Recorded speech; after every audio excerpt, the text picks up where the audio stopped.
हरे कृष्णा, जय श्री कृष्णा। सभी भक्तों के हृदय में बैठे हुए भगवान को मैं वंदन प्रणाम करता हूं। और आप सब कैसे हैं? इस एकादशी में हम बात कर रहे हैं निर्जला एकादशी कब की है। 6 जून की है या 7 जून की है। लोग बड़े कंफ्यूज हो रहे हैं कि आप ऑडियो के द्वारा सुन पा रहे हैं, क्योंकि इस समय में गोंडा क्षेत्र में हूँ और यहाँ नेटवर्क काम नहीं कर रहा है।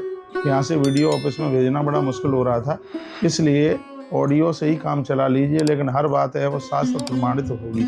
लोग बहुत ज़्यादा कंफ्यूज हो रहे हैं कि एकादशी कब की है, तो इसी का हम समाधान करने के लिए जा रहे हैं। तो सबसे पहले तो मैं आपको ये बता दूं कि दुष्टन ने कहा था श्रुता में मानवत धर्मावष्टाश्रुता में द्वीपान मिथा व्रतम वैष्णवान अवक्त मरहसी। युधिष्ठिर बोले कि हे जनार्दन, मैंने अपरा एकादशी का महात्म आपके मुख से सुना। ज्येष्ठ मास के कृष्ण पक्ष में जो एकादशी का व्रत था वो मैंने किया, लेकिन अब हमें ये बताइए कि ज्येष्ठ मास के शुक्ल पक्ष में जो 11 पड़ती है उसका नाम क्या है और इसके करने का प्रभाव क्या है अपने आप में।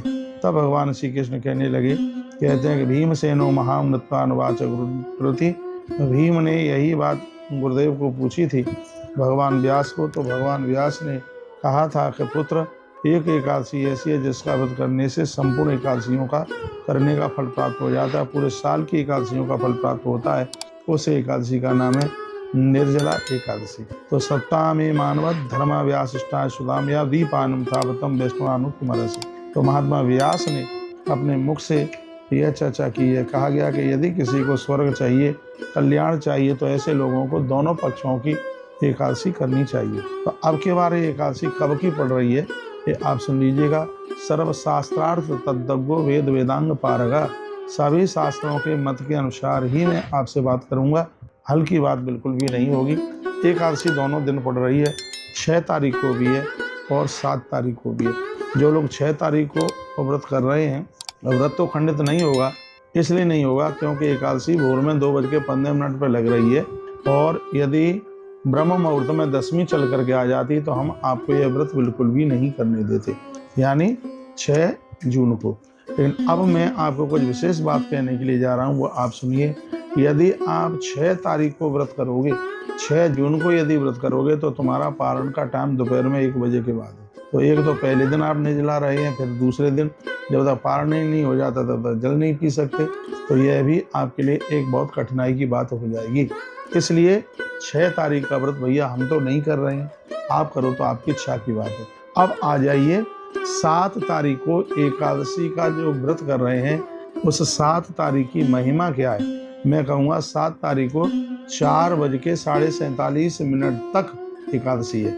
और ये प्रमाण ले लीजिएगा, ब्रह्म वैवत पुराण में लिखा है कि चतुस्रो घटिका प्रातः अरुणोदय निश्चितम। इसमें लिखा है कि अरुणोदय में 4 घटी यदि एकादशी दिखाई देती है, यानी ब्रह्म मुहूर्त में 11 दिखाई देती है और उसके बाद द्वादशी आ रही है, तो व्यक्ति को व्रत है द्वादश भेदी एकादशी ही करनी चाहिए, जिससे पूरे वर्ष भर की और एकादशियों का फल पुण्य प्राप्त होता है। तो भगवान की कृपा से तो यह देखो, ब्रह्म मुहूर्त में एकादशी पड़ रही है। अरुणोदय में 2 प्रकार से एकादशी देखी जाती है, एक सूर्योदय और एक अरुणोदय। सूर्य उदित में एकादशी पाई जाती है, बड़ी उसकी महिमा है।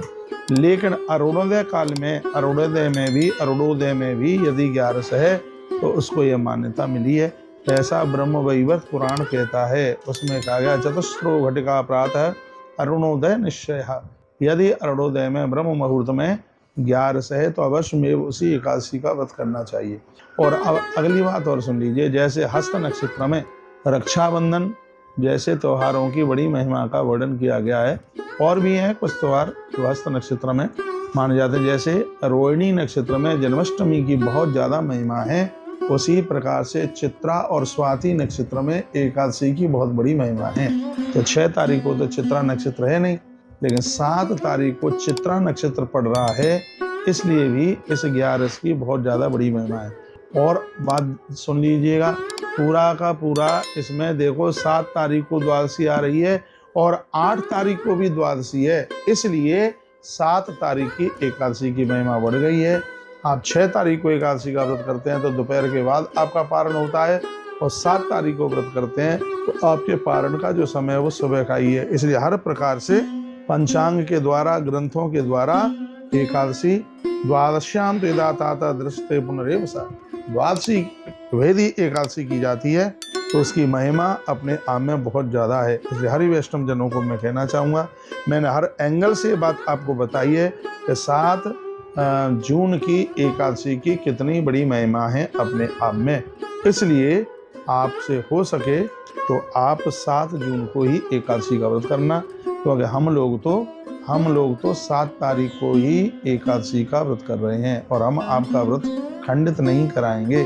ज़्यादातर ऐसे 7 तारीख को ही एकादशी का व्रत है। आनंद की बात यह है कि 8 तारीख को भी द्वादशी पड़ रही है, इसलिए 7 तारीख को ही एकादशी कीजिए। और भी मैं आपको आनंद की बात बता दूं कि 7 तारीख को आप एकादशी का व्रत करते हैं तो प्रदोष 8 तारीख को पड़ रहा है। यदि वो प्रदोष 7 तारीख को ही होता तो हो सकता था कि एकादशी नहीं होती, लेकिन 8 तारीख को प्रदोष पड़ रहा है। इसलिए हर वैष्णव जनों को सबको 7 जून को ही एकादशी का व्रत जरूर करना चाहिए। यह एकादशी बहुत बड़ी एकादशी है। जैसे एकादशी का व्रत करते हैं उन्हें पूरे वर्ष भर की एकादशी करने का फल सौभाग्य प्राप्त होता है। मैंने हर एंगल से ये आपको समझाने की कोशिश की है, जिसमें मैंने ग्रंथ के प्रमाण भी आपके बीच में रखे हैं।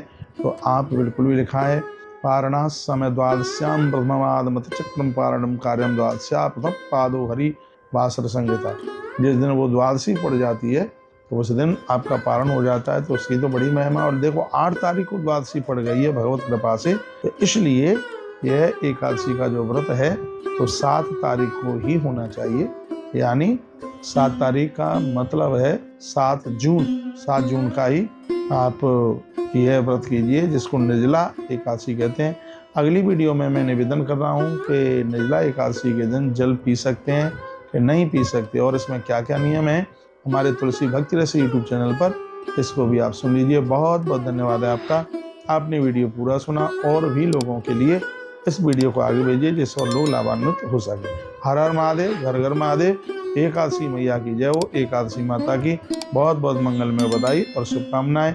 भगवान कृपा करे आपको प्यास न लगे और एकादशी का जो व्रत है संपूर्ण विधि के साथ आपका पूरा हो। ईश्वर से हम ऐसी कामना करते हैं।